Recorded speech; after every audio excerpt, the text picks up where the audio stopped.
Good morning class seventh.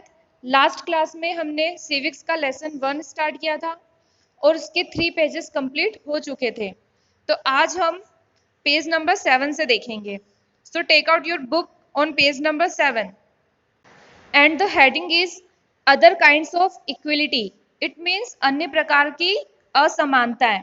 देखो बच्चों, last video में हमने ये देखा था कि कांता और सुजाता ये आपस में डिस्कस करते हैं। बहुत सारे लोग लाइन में खड़े हुए रहते हैं वोट डालने के लिए, ठीक है। तो सबको वोट डालने की तो समानता है, लेकिन ऐसी बहुत सारी चीजें हैं जिसमें लोगों को समानताएं नहीं भी है। तो आज हम उस बारे में पढ़ेंगे, ओके। तो आप बुक में देखिए, Kanta is one of many people who live in democratic India and who have the right to vote, but whose daily living and working conditions are far from equal. Apart from being poor, people in India experience inequality in different ways. Let us see what this means by reading the two stories given below. Each of these is based on real incidents in people's lives and reflects the different kinds of inequalities that exist in India. It means Kanta उन बहुत से लोगों में से एक है जो भारतीय लोकतंत्र में रहते हैं और जिन्हें मताधिकार प्राप्त है, मतलब वोट देने का अधिकार प्राप्त है, लेकिन जिनका दैनिक जीवन और कार्य करने की स्थितियां समानता से बहुत दूर है। निर्धन होने के अतिरिक्त, निर्धन मतलब गरीब होने के अतिरिक्त भारत में लोगों को अनेक कारणों से भी असमानता का सामना करना पड़ता है। मतलब गरीबी के कारण भी लोगों को इक्वलिटी नहीं मिलती है। इसका अर्थ हम नीचे दी गई दो कहानियों को पढ़कर समझेंगे। ये दोनों ही वास्तविक घटनाओं पर आधारित है और भारत में होने वाली विभिन्न प्रकार की असमानताओं पर प्रकाश डालती है। रिफ्लेक्ट मीन्स प्रकाश डालना। One of the more common forms of inequality in India is the caste system. If you live in rural India, your caste identity is something that you probably learn or experience very young. If you live in urban India, some of you might think that people no longer believe in caste. But just look at this matrimonials show from a leading English newspaper and you will see how important the issue of caste continues to be in the minds of highly educated urban Indians. It means Bharat में चली आ रही असमानताओं में से एक है caste system. Caste system means जातिगत व्यवस्था। देखो बच्चों, रूरल मीन्स ग्रामीण क्षेत्र और अर्बन मतलब शहरी। तो यदि आप ग्रामीण भारत में रहते हैं तो जातिगत पहचान का अनुभव शायद बहुत छोटी आयु में हो जाता है, और यदि आप भारत के शहरी क्षेत्र में रहते हैं तो शायद यह सोचेंगे कि लोग अब जात पात में विश्वास नहीं करते। परंतु एक प्रमुख समाचार पत्र के वैवाहिक विज्ञापन के कॉलम को देखिए तो आपको पता चलेगा कि उच्च शिक्षा प्राप्त शहरी भारतीय के दिमाग में भी जाति कितनी महत्वपूर्ण है। Now let us read a story about the experience of a Dalit child attending school. You have already read about Dalits in the class 6th book. Dalit is a term that the so-called lower caste used to address themselves. Dalit means broken, and by using this word, lower caste are pointing to how they were and continue to be seriously discriminated against. तो चलो अब हम एक कहानी देखेंगे school जाने वाले एक दलित बच्चे के अनुभवों के बारे में। दलितों के बारे में आप पहले ही पिछले वर्ष की पुस्तक में पढ़ चुके हैं।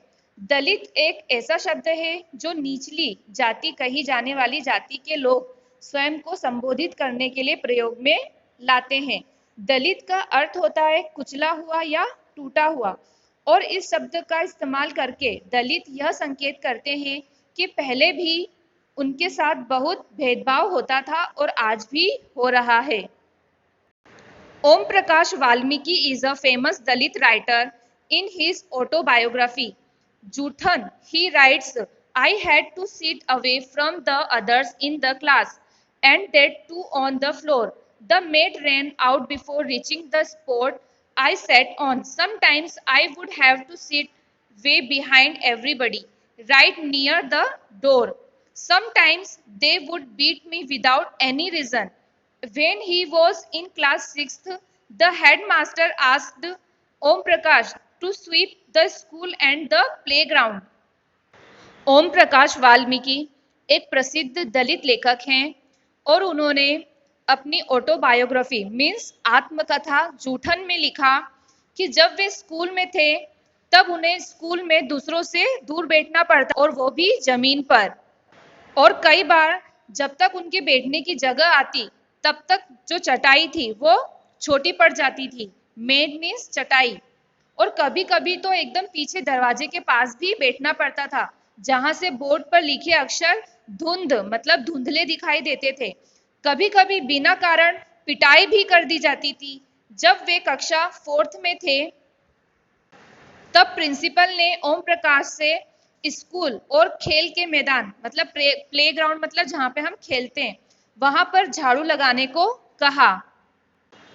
He writes, the playground was way larger than my small physique could handle, and in cleaning it, my back began to ache. My face was covered with dust. और उन्होंने अपने शब्दों में लिखते हुए बताया कि वो जो प्लेग्राउंड था वो काफी लंबा चौड़ा था, यहाँ तक कि उनकी उम्र से भी कई बड़ा।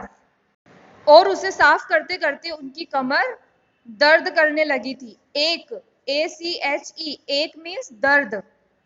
और उनका चेहरा पूरा डस्ट मीन्स धूल से ढक गया था। Dust had gone. Next page पे देखेंगे। Inside my mouth the other children in my class were studying and I was sweeping. मतलब जो धूल थी वो मुंह के अंदर भी चली गई थी और उनकी कक्षा के बाकी बच्चे पढ़ रहे थे और वे झाड़ू लगा रहे थे। स्वीपिंग मीन्स झाड़ू लगाना। Headmaster was sitting in his room and watching me. I was not even allowed to get a drink of water. I swept the whole day from the doors and windows of the school rooms. The eyes of the teachers and the boys saw this spectacle. Om Prakash was made to sweep the school and the playground for the next couple of days, and this only came to an end when his father, who happened to be passing by, saw his son sweeping. और उन्होंने बताया कि जो headmaster थे वो अपने room में बैठे थे और उन्हें देख रहे थे। यहाँ तक कि पानी पीने तक की उन्हें इजाजत नहीं थी। पूरा दिन वे झाड़ू लगाते रहे। स्कूल के कमरों की खिड़की दरवाजों से मास्टरों और लड़कों की आंखें उन्हें ही देख रही थी। ओम प्रकाश से अगले 2 दिनों तक स्कूल और खेल के मैदान में झाड़ू लगवाई जाती रही और यह क्रम तभी रुका जब उधर से गुजरते हुए उनके पिताजी ने अपने बेटे को झाड़ू लगाते हुए देखा।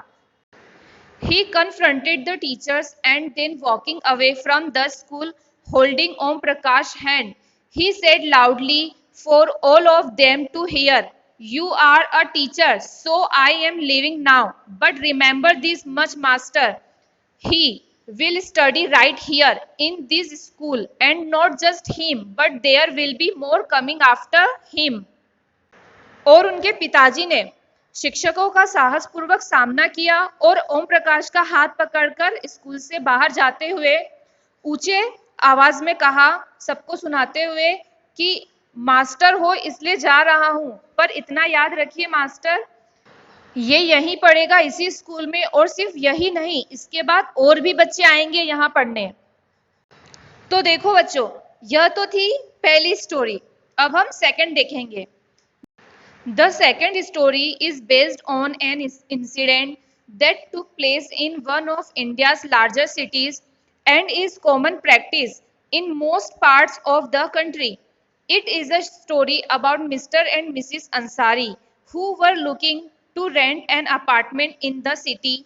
They had the money and so paying the rent was no problem. They went to a property dealer for help to find a place. The dealer informed them that he knew about quite a few apartments that were available for rent. It means दूसरी कहानी एक ऐसी ही घटना पर आधारित है जो भारत के एक बड़े शहर में घटी और देश के अधिकांश भागों में ऐसा होना एक सामान्य बात है। यह कहानी मिस्टर एंड मिसिस अंसारी की है जो शहर में किराए पर एक मकान लेना चाहते थे। वे पैसे वाले थे इसलिए किराए की कोई समस्या नहीं थी। वे मकान ढूंढने में मदद लेने के लिए एक प्रॉपर्टी डीलर के पास गए। डीलर ने उन्हें बताया कि वह कई खाली मकानों के बारे में जानता है जो किराए पर उन्हें मिल सकते हैं। They visited the first apartment and the Ansaris liked it very much and decided to take it. However, when the landlady found out their names, she made an excuse about how she could not rent the house to someone who ate meat because the building did not have any non-vegetarian residents. फिर वे पहला मकान देखने गए। Mister and Mrs Ansari को मकान बहुत अच्छा लगा और उन्होंने मकान लेने का फैसला कर लिया। फिर जब मकान मालकिन ने उनके नाम सुने तो वे बहाने बनाने लगी कि वो मांसाहारी लोगों को मकान नहीं दे सकती क्योंकि उस बिल्डिंग में कोई भी मांसाहारी व्यक्ति निवास नहीं करता। Both the Ansaris and the property dealer were surprised to hear this because they could smell fish being cooked in the neighbor's house. The same excuse was repeated in the second and the third apartments. Finally, the property dealer told them that they might want to change their names and call themselves Mr. and Mrs. Kumar. और mister and Mrs Ansari और property dealer यह बात सुनकर आश्चर्य रह गए क्योंकि पास ही के मकान से उन्हें फिश पकाने की स्मेल आ रही थी। उनके सामने उन दूसरे और तीसरे मकानों में भी जो उन्हें पसंद आए थे यही बहाना बनाने लगे। अंत में प्रॉपर्टी डीलर ने उन्हें यह सुझाव दिया कि क्या वे अपना नाम बदलकर मिस्टर एंड मिसिस कुमार रख सकते हैं। The Ansaris were reluctant to do this and decided to look some more. In the end, it took a whole month of looking at apartments before they found a landlady who was willing to give them a place on rent. फिर mister and Mrs Ansari ने अपना नाम change करने से मना कर दिया, इसलिए उन्होंने कुछ और मकान देखने का फैसला किया और अंत में लगभग 1 महीने ढूंढने के बाद उन्हें एक मकान मालकिन मिली जो उन्हें किराए पर मकान देने को तैयार थी। सो स्टूडेंट्स, ये दोनों स्टोरियां कास्ट सिस्टम मतलब जाति भेदभाव से रिलेटेड थी and I hope you understand well. और यह दोनों स्टोरीज अनइक्वलिटी मतलब असमानता का उदाहरण है। अब इसके आगे हम देखेंगे रिकॉग्नाइजिंग डिग्निटी मीन्स मानवीय गरिमा का मूल्य। You have understood by now that the caste we are born into, the religion we practice, the class background we come from, whether we are male or female, these are often the things that determine why some people are treated unequally. Om Prakash Valmiki and the Ansaris are being treated unequally on the basis of difference of caste and religion.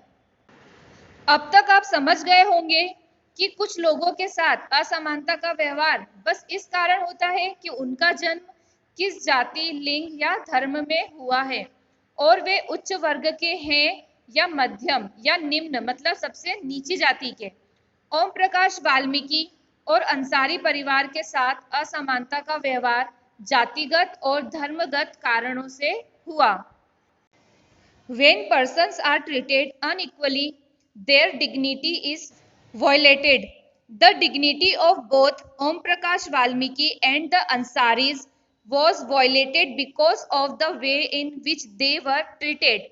By picking on him and making him sweep the school because of his caste, Om Prakash Valmiki's schoolmates and teachers hurt his dignity badly and made him feel as if he was less than equal to all other students in the school. It means जब लोगों के साथ असमानता का व्यवहार होता है तो उनके सम्मान को ठेस पहुंचती है। ओम प्रकाश वाल्मीकि तथा अंसारी के साथ किए गए व्यवहार के कारण उनकी गरिमा को ठेस पहुंची। ओम प्रकाश वाल्मीकि को उनकी जाति के कारण स्कूल में झाड़ू लगवाकर शिक्षकों और छात्रों के सामने उनके मान सम्मान को ठेस पहुंचाई गई और उन्हें यह महसूस कराया गया कि वे विद्यालय के अन्य छात्रों के समान नहीं है बल्कि उनसे कम है। Being a child, Om Prakash Valmiki could do very little about the situation that he was in. It was his father who, on seeing his son sweep, felt angry by this unequal treatment and confronted the teachers. बच्चे होने की वजह से ओम प्रकाश वाल्मीकि स्वयं इस बारे में अधिक कुछ भी एक्शन नहीं ले सकते थे, लेकिन जब उनके पिता ने अपने बेटे को स्कूल में झाड़ू लगाते हुए देखा तो उन्हें इस असमान व्यवहार पर गुस्सा आया और उन्होंने शिक्षकों के सामने विरोध प्रकट किया। The Ansari's dignity was also hurt when persons refused to lease their apartments to them. However, when the property dealer suggested that they change their name, it was their dignity or self-respect that made them refuse this suggestion. और second story में जब लोगों ने अंसारीज को अपना मकान किराए पर देने से इनकार कर दिया तब उनके सम्मान को भी काफी ठेस पहुंची। फिर जब प्रॉपर्टी डीलर ने उन्हें अपना नाम बदलने का सजेशन दिया तब उनके आत्मसम्मान ने उन्हें ऐसा करने से रोक दिया और उन्होंने इस सजेशन को मानने से इनकार कर दिया। Om Prakash and the Ansaris do not deserve to be treated like this. They deserve the same respect and dignity as anyone else. Means Om Prakash and Mr and Mrs Ansari के साथ ऐसा व्यवहार नहीं होना चाहिए था। वे ये सब डिजर्व नहीं करते थे। वे उसी सम्मान और उसी डिग्निटी के हकदार थे जो कि अन्य किसी व्यक्ति को मिलती है। तो आप ये वीडियो अच्छे से सुनना और समझना। इसके आगे का हम नेक्स्ट वीडियो में देखेंगे। Okay, thank you so much for listening and have a nice day.